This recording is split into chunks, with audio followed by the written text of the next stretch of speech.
Hello and welcome. This is the Wisdom for Life podcast. We're glad that you're here. My name is David Baker, your host. We'd like to give you wisdom for your life, for your family, for your children, for your marriage, for your health, for our country, and everything in between. Wisdom is knowing what to do and having the power to do it. So today is Fabulous Friday, Family Friday, and I have with me the number one child. So your name is, sir? David Curtis Baker. David Curtis Baker. Where are you at? I am at the jail. You're in jail again? Man, that kid's always in jail. And what are you doing in jail? I am the chaplain at the Murray County Jail. Awesome. Have That's been, great. have been for almost 5 years now. 5 years, hard to believe. Yeah. It seems like just the other day I was in that office every day trying to make everything work there. So let's get back to your name, David Curtis Baker. My name is David Mark Baker. What happened? How did you end up getting Curtis? Curtis is my great grandfather name, and I named it after him. Yes, Hubert Curtis Baker. Got my first name and then my grandfather, his great grandfather's middle name, and a great guy. When I came to town to start the church, my notes for starting a church said go to the biggest bank in town, set up your personal account and your church account, and go talk to the president and introduce yourself. Like, what? Me? And so I went to, I said, all right, well, that's what it said to do. And I'm sure he's busy. He didn't have time for me. And so I went out to the secretary and told her, and she said, sure, go on in. And so anyway, long story, he asked me, so who's your grandfather? And I told him. He sat back and took his glasses off, and he said, your grandfather is one of the best men I've ever met. If you need anything, you let me know. And so that is who my son is named after. So what is it like to be the number one child, the oldest of 11? What is that like? I think it was good for the most part. So would you rather be the oldest or the youngest? Definitely the oldest. Definitely the oldest. That's what I thought. You got to inflict the pain instead of be inflicted on. Is that right? No comment. Good answer. I was just going to say I've heard some stories there that I'm sure that you would just deny of little fights and things with the younger children. They, I'm sure. the younger kids will tell me stories, and I don't remember any of those things. It's amazing how that happens. Where were you born? You're a real Southern gentleman, right? Where were you born at? uh, in the South. That was not completely honest. There's one thing I tease. We have fun and laugh and joke, and but there's a couple. This one thing he doesn't like to joke about because it bothers him. He's the only one of our children that was not born in Tennessee. He was born in Indiana when we were in Bible college, and I mean, he's Southern. He loves Tennessee and loves all that. So I pick on him. It's like, hey, you were born a Yankee. What do you mean? You're not even Southern. He doesn't claim that birth. I think, right? No. No. Good. So how did you? Okay, so growing up, you are now the chaplain at the jail. Growing up, how many times did you hear, "Where's Dad?" or "Where's Dad going?" To the jail, and what was that like to you? Did that seem weird or what? Just about as far back as I can remember, you've always gone to the jail and preached at the jail, and it was a normal thing that because you're a preacher and you preach anywhere that people will listen. So you've always gone there, as far Yeah. as I remember. It's not anything for my kids to hear. Dad's going to jail. Sounds awkward, but that's what Dad's doing. He's going to jail, and it is a real honor to have my son get to be in the same ministry and help people and what we get to do. So we'll and get to more of and that. it's like that with my son also. When he asks where's daddy, he's at jail. So, Yeah. Awesome. All right. So childhood oldest of 11, and so then you got a sister next, and how was your playtime together as a brother and sister? Tell us that was like. What toys, what games did you guys play, and how did that work? It was most of the time Cowboys and Indians, and she was, she had the homestead, the farm, the with the, and I was protecting the home from intruders. So yeah. It's fun how they play the roles in today's world. In the transgender world, they try to change that. And there've been psychological studies where they give boys just the dolls and they give girls the trucks. And it's amazing. The girls with the trucks, they become truck babies, and the dolls become, army men. There's some ingrained things there. So they are playing, and so when it's Sarah's turn to pick, she's having David try to do the family stuff, and then David is doing the protecting the homestead, and she's taking care of it. So those stereotypic roles are not just stereotypic; there are things that God built in and ingrained in us, and nothing wrong with that. And so then there was two girls in a row. You were outnumbered. Abusive to the brother, or how was that? Uh, wasn't bad except for just when we got older and having to fight over the bathroom because the girls could share the bathroom and I could not. So so one could be doing their makeup and the other could be doing their hair and all that and just take it up. So Yeah, but I'm sure they were quick and didn't take long at all, right? yeah. Yeah. But then we ended up with 11 children in the same house with two bathrooms. So you can imagine how that was. All right. So all the games. What's the worst game that you ended up playing? Something about a window. I seem to recall a window in We your I mean we, room. Yeah, we played hide and go seek, and I thought it'd be a good idea to jump out the window to get away, and ended up landing on a bush, and I still have scars up my side to this day from doing that. He was his window was on the second floor. Okay, second floor window. He jumps out to get away from hide and go seek. So yeah, that didn't work out as well. And it's a tri level, so there was a part of a roof, but anyway, it was still not the best fall. So then finally some boys started coming. So the next boy and his name and why. Jonathan, because David and Jonathan were best friends in the Bible, and so they wanted us to be best friends.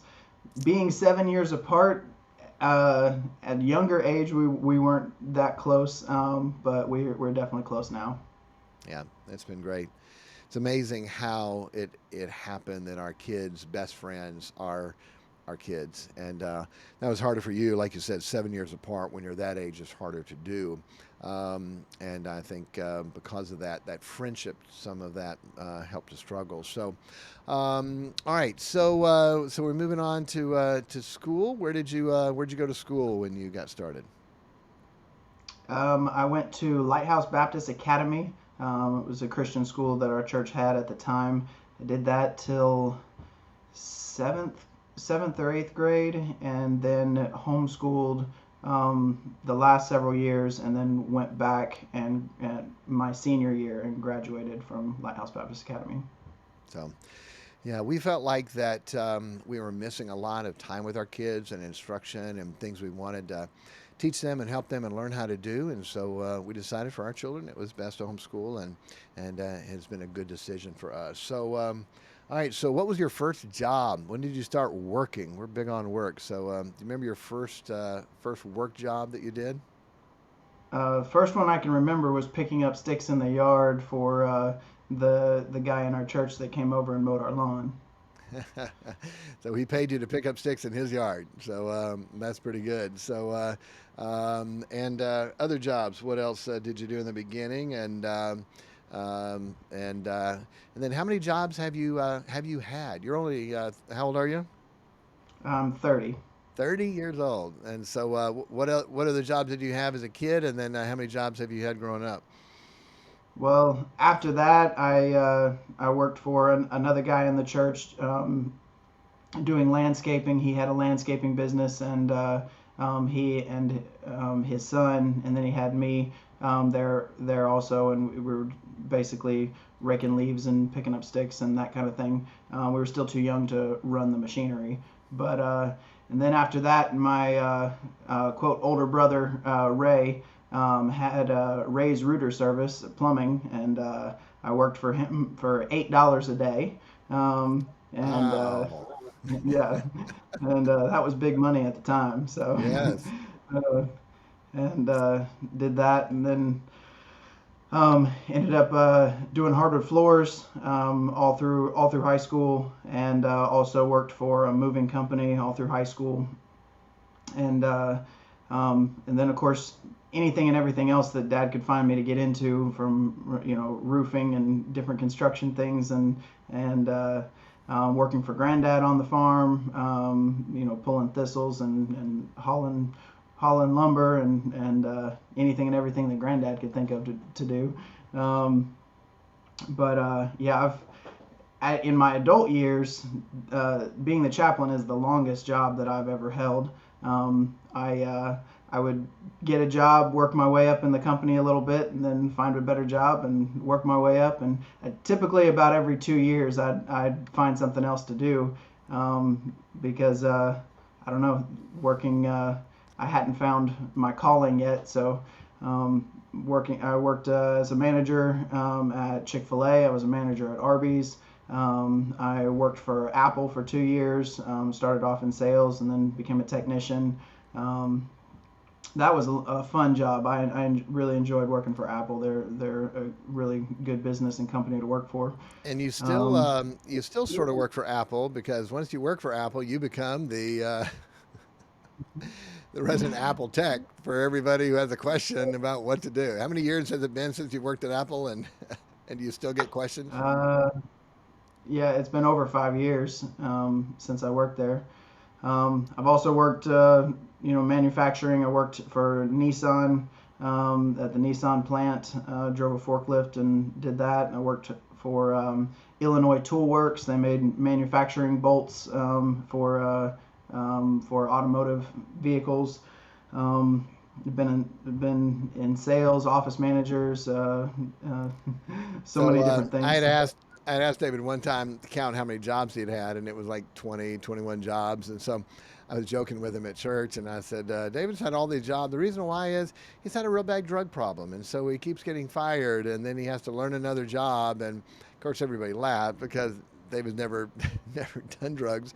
So it was funny, and David laughed. Well, there was a lady that got upset and she left church, and one of the reasons why she left was because I gave David a hard time about that. And so I said, well, I will go to him and see if I offended him. So I went to David and said, let me apologize if I offended you. And you said, Uh, I don't even remember the conversation.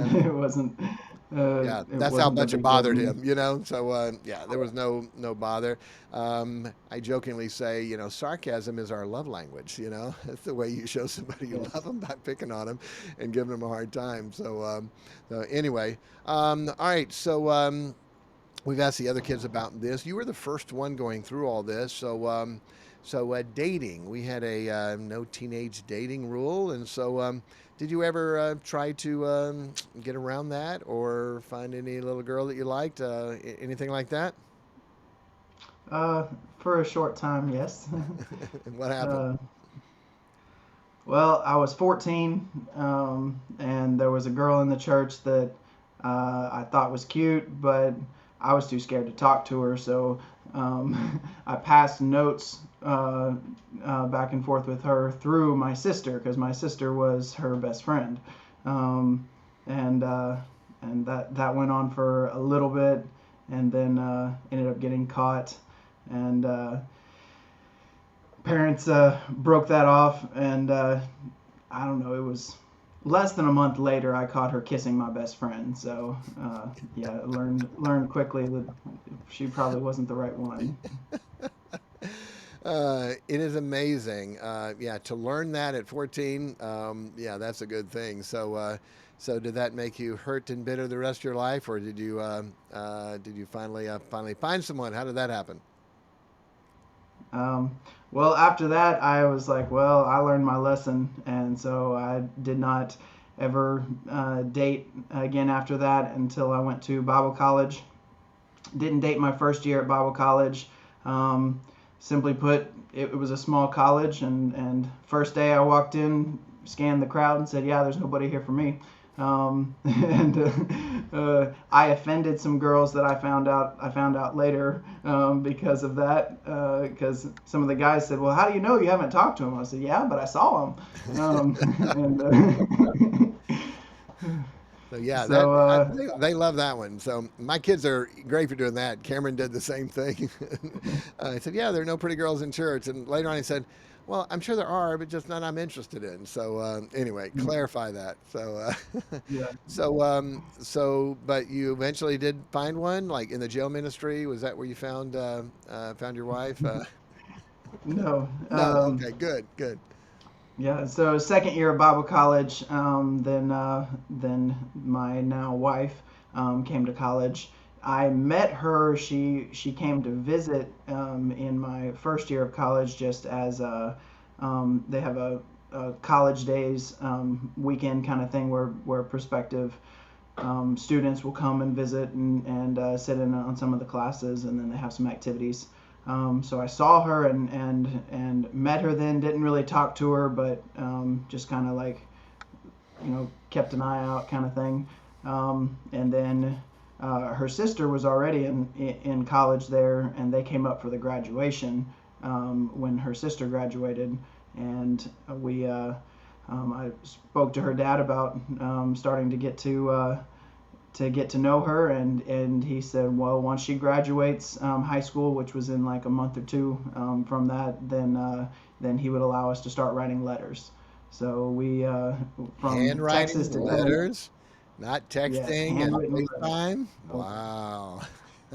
yeah. So for that summer before she came to school, before my second year of school, then we wrote letters back and forth from Texas to Tennessee, just starting to get to know each other. Awesome. And then she came to school. When did you realize? When did you think, or when did you realize she was the one? I mean, almost from the very beginning, I That that thought is that. that is the answer. I just saw your hesitation. Like, yeah, do I say that? So yes, they're going to be on the podcast and But go, wait, did it turn off? No, that was dead space where David's thinking. Okay, so well, I'll tell uh, you my side of it with him. David's in Bible college, and I got a phone call one night. He said, "Dad," I said, "Yes." He said, "I think I found her." I think you found what? He said, I think I found the one. I said, "What? Really?" He said, "Yeah, this girl came up to visit for college days, and well, she is beautiful and just so nice and cute, and man, I just felt something like, Dad, I think that's the one." So, were you right? yes, I was. Yes. So that was the one. So, how long did you guys date and then get married? We dated for 3 years, and then we Three have now years. been. That's a long time. It was. Yes, and too uh, long. yeah, I don't recommend it. Um, Yes. but and then we just celebrated 9 years of being married, and we have one son together. 9 years. Let's talk about this son. So, what is his name? How old is he? And tell us about this guy. So his name is David Clayton Baker.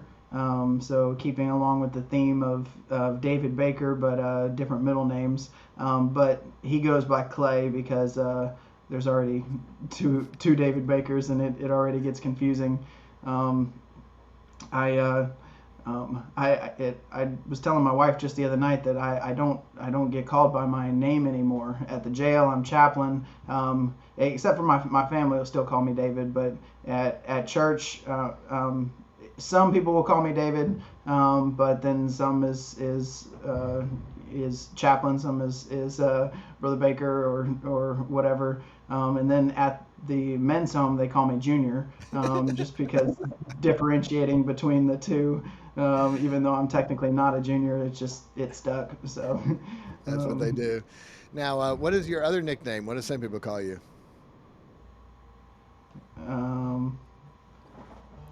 Uh, Um, that has to do with what? this thing on your face. No one Oh, the calls you. bearded chaplain. Yes, the bearded chaplain. So the sheriff introduced him one time as this is our Muslim chaplain, and of course joking, but anyway. So as mother would say, "Why do you have that beard?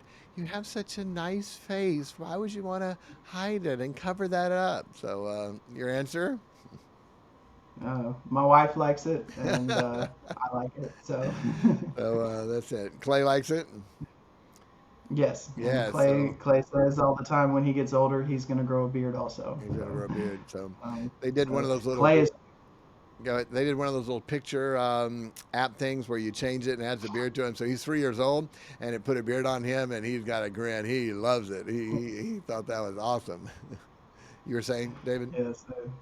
So Clay is 3 years old, and just a bundle of joy. He is so much fun. So now you only have one child, so I assume you believe differently than us about children, and you just one is fine, and just to be wise and think through and plan and prepare. Is that right? Well, when you get it right the first time, then So, but on, have you? We've talked about this, but anyway, I know the answer. But is this something that you work hard not to have children, or is this what God has planned? absolutely not. This is whatever God has planned. We believe the same way. And when we first got married, we prayed and asked God, like, hey, we would like to wait about a year before we get pregnant, and and we felt like God answered that prayer. After a year, then we said, still don't know if we feel like we're ready. And so, God, if it's okay with you, can you wait another year? And so And why? You guys are in he Bible college, and the schedule and time and all that. Humanly speaking, it just wasn't the best time. But God, this is our request, but we give it to you, whatever you think is best. And God did that. You guys didn't have a child until you moved back to Tennessee, got stable, got settled, and then God gave you a child. Is that right? yeah. Awesome. Yes. Now, after 2 years, then we felt like we wanted to start a family, and started praying for that. But God's timing was best. He knew what was best, and he, for whatever reason, held that off. We were wondering for a while if we were going to be able to have any children, and we had several preachers that I highly respect, were in at our church for a conference, and we after church, went into a room and got anointed with oil, and they laid hands on us and prayed over us, and about a month later, we found out we were expecting. Amen. Praise the Lord. All right. So, in all humility and sincerity and honesty, do you have the cutest, smartest kid you've ever seen or met in your life? Absolutely. So we love all our grandkids, and all of them are beautiful and sweet and fun. And Clay's our oldest grandson, and he's a sharp kid. The way he talks and has fun and joy. They went on a 9-year anniversary, and we were away for a few days, so he was able to stay at our house for 4 or 5 days, and we just had a ball with him. He's just a bundle of joy, always fun and a blessing, and we miss him and wonder when you're going on a trip again. So anyway, and leave him again, but it's been great. So, all right, concerning your work, what do you do there? What's the plan? What's the goal? Why are you there? Is that just a job to you? Tell us about what you do as chaplain at Murray County Jail. So I work for a nonprofit called Restoration Jail Ministry, and our goal is threefold. One, to restore them to God. Two, to restore them to their family, and then three, to restore them to the community. Most of the inmates that we work with within 1 to 3 years, will be getting out and being released back to the community. And our sheriff, we have an amazing sheriff here, and his goal is his motto is to leave people better than we found them. And so while we've got them here, while we have them sober minded, while they're off of the drugs and alcohol, to be able to pour as much God and learning and growth and stuff into them as we can. And we've seen God do some amazing things for sure. Awesome. So there's a couple different sections in there. There's the spiritual side, the chaplain side, and then there is the secular side of education and things like that. And we work together with them. They have their programs we help with, and we have our programs, and they'll support and help. So tell the programs that are on the chaplain side, the spiritual side, faith-based side that we help them with. Okay, so which because of COVID, some of these programs aren't running at the moment, but are starting back. We all of our COVID restrictions were just recently removed, so we're ramping up some other things. But we have um, as far as addictions goes, we've got Celebrate Recovery, Reformers Unanimous, Narcotics Anonymous. Then there's the Never Back Here class, which is based off of the book that my father wrote. We have Smart Recovery, Financial Peace University, Job Readiness.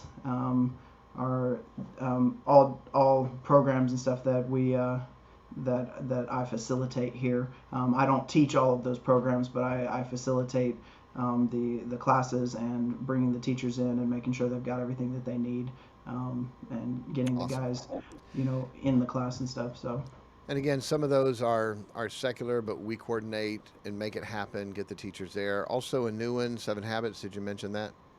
oh, I didn't. Yeah, there's a new one based off of the Seven Habits of Highly Successful People by um, uh, I want to say Franklin Covey, but By Covey. Stephen, Covey. Yes. yeah. Awesome. Um, And but then also in the jail, we help out with this. We don't run it. It's not our program, but education. Tell about the GED courses and what's been done there. yeah, so um, there's over 100 inmates have gotten their GED. I don't know what the numbers are, but the high school equivalency um, uh, diploma, and it's a big deal to a lot of them. It is harder to get a job if you do not have your diploma, even if you have felonies, than if you had a clear record but you didn't have your diploma. Yeah, it's that big a deal. It's easier to get a job if you have a felony than if you don't have a diploma because most of the basic education requirement is a GED, diploma, high school equivalency. So it is a big deal that they get to do. Like I said, we work together on it. Susie, great lady. We have a lot of fun together. She's a program coordinator, and she was getting ready to leave the jail, and she goes, "Hey, would you mind? I just got this back. This guy passed the GED. Would you mind delivering it to him?" I said, "Oh, I'd love to." So walked into the pod, a big pod, probably 40, 50 guys in that pod, and called the guy's name, and he came up here, and I said, "Well, here you go." And I showed it to him, and he looked at it that he passed. And I can't say the full thing that he said, but you could probably fill in the blank. So he was walking back to the crowd, and he told everybody, he goes, "Look, I passed. I'm not a dumb," and he had a word to say. And it was such a big deal to him. He had lived his whole life thinking he's dumb, thinking he's stupid. And to finish that and to accomplish that for these guys is really big. And it does help their recidivism. When they get their GED, they are less likely to come back to jail. And that's what we want to do. So we have two main goals for the guys there. What are those? Uh, I thought I said them. So, two main goals for the guys. We want to, number one, make sure that they know for sure they're on their way to heaven. And number two, we want to help them to never come back to jail. Okay. Yeah. Those are from the time I started there 28 years ago. Guys, I got two goals for you. That's it. I want you to know you're on your way to heaven, and I want you to get out of this place and never come back. And so now we just have to put the ingredients in there. We need to help them with it.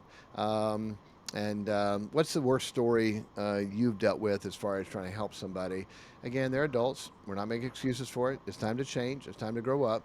But if you could have some compassion and help them, what's the worst story you've heard of a guy that you're trying to help with his background? I'm trying to pick a specific one and trying to I'll say tell what's the I'll tell worst. mine, and then you can think on yours because yeah, we deal with a lot of guys. So for me, it was a guy. He'd been shot a few times before he turned 18. He had been to prison already, and he's back in jail. And he was telling me he's 8 or 9 years old, and maybe 10. I know not older than 10. I think 8 or 9. And they were driving to Kentucky so with his mom and dad, so they could abort his brother. And while the mom's in getting an abortion, the dad and son sit in the car and smoke crack.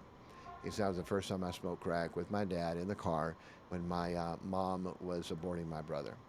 And if you could imagine that kind of childhood, growing up that way, and you wonder why they have some struggles. So, yes, you're an adult, it's time to change, but boy, some compassion and understanding where they come from to try to help them. They do not have a solid foundation upon which to build.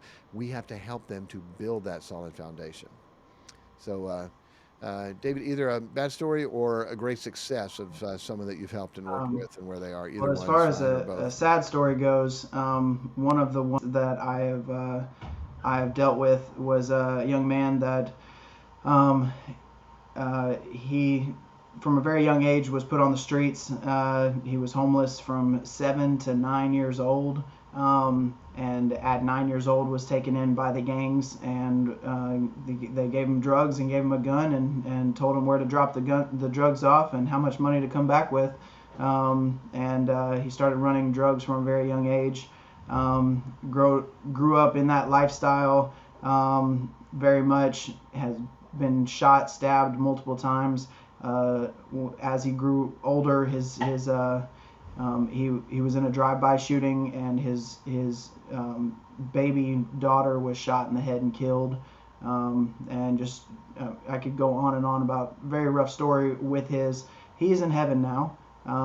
He got saved while here at the jail, and we had a jail revival, and Todd Monaghan, an evangelist preacher that travels around, came and preached and gave his testimony all throughout the jail. And we walked into the pod where this guy was, and as the guys are sitting down and getting ready for the service, Todd looks at him and he says, "Man, I don't know you, and I never do this, but God just told me that if you don't straighten up, you're going to die. God wants to do something with you, but this is your last chance." And I was working closely with him, and I really believed that he was going to do good when he got out. He got out, came to church for a little while, and tried, but ended up going back into the world, and went on a robbing spree, and got locked up with a whole bunch of new charges, and then ended up dying in prison. And don't know exactly what happened, how he died in prison. They suspect foul play, but yeah. Bad story.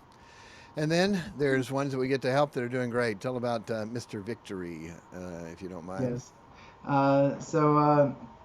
Anthony Victory, he doesn't mind me sharing his name and his story and testimony, um, is a young man that I say young, we're the same age, but I met him very shortly after coming to the jail, and my dad introduced me to him and said, "Hey, I want you to work with him, try to help him."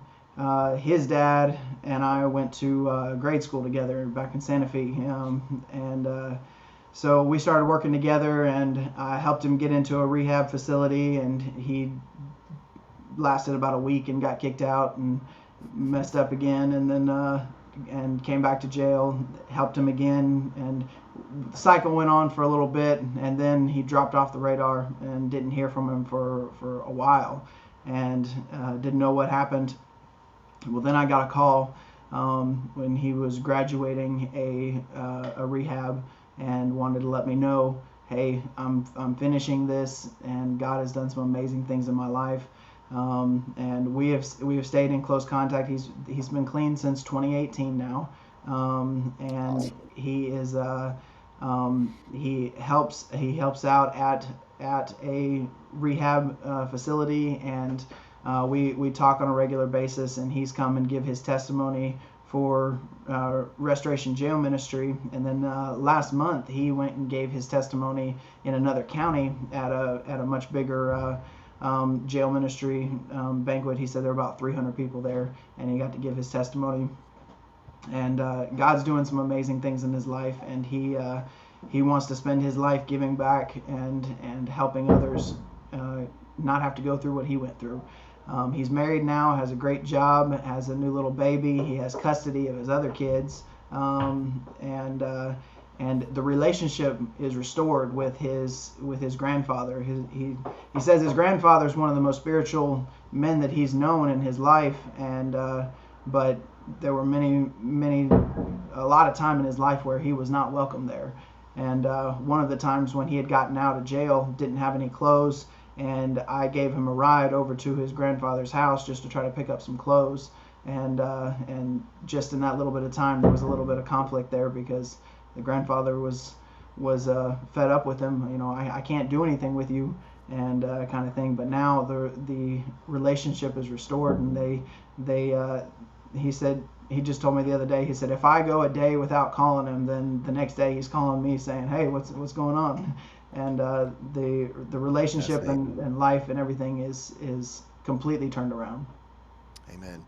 So you heard that. Restored him first to God. Second, restored him to his family and restored him to the community where now he's giving back and he's helping people. And that's what we want to do. And it's a great blessing to do that. So, what is your favorite part about this job, the ministry you have and do? What's your favorite part? Running into guys out on the street and them rejoicing, giving me the where they're at and what God's doing in their life and how long they've been clean, and just seeing what God has done in their life and seeing where they're at and where they're going. Yeah, that is awesome. Well, I've enjoyed this. This podcast has gone longer than most because you're older than most, and we have more life to be able to talk about and to do. And so, when David was finishing Bible college, and I called him and said, "Okay, I got an opportunity for you. Don't know if you want to do it. I want you to pray about it, but would you consider coming down and being my assistant at the Murray County Jail? There's too much to do, too many people to help, and I need some help. Would you pray about that?" And he did, and they moved, and that was 5+ years ago, and it has been amazing. I love my family. We love to play, tease, joke. I think you can see that. We have a great relationship. But to be able to serve God with my family and serve God with my son, honestly, on this life, in this earth, I don't think there's anything better than that. And so I am pleased with all my kids and excited for what we get to do. And we've got big plans, a lot more we want to do, a lot more people we want to help. And it's great to partner together to do that. Now we have a men's home when guys get out. They got a place to go to help rebuild their life, and that is going great. And really, that is a missing piece. We've been able to help guys in jail forever want to do right, but if the only place you have to go back to is a crack house or a meth house, everyone's drinking, everyone's smoking, it doesn't work. So they need to go to a place where they can continue to grow, like a greenhouse effect, to get strong enough where they can make it out in the world and stand against all those temptations. So David, any last thoughts, words, anything I didn't ask you? Any bad story? We haven't touched on the discipline there. So were you an abused child? If you knew the number for DCS, would you have called and said, "Get me out of this horrible place"? Was that it? Yes, absolutely. You were the first child, and you probably got more than your fair share. So I've asked some of the kids this, and I don't know with you because you're the first. So you may have this. All right. So, how many times did I discipline you where you felt like, you know what, that wasn't me. I didn't do it. I didn't deserve that. Um, not any that I know of and can remember. I remember some times where I would get in trouble because of something that one of my brothers had done, and it was like, okay, if I get a whooping for this, then this is gonna be the time where I got a whooping that I shouldn't have, and but then it didn't happen. So, but I would get so mad.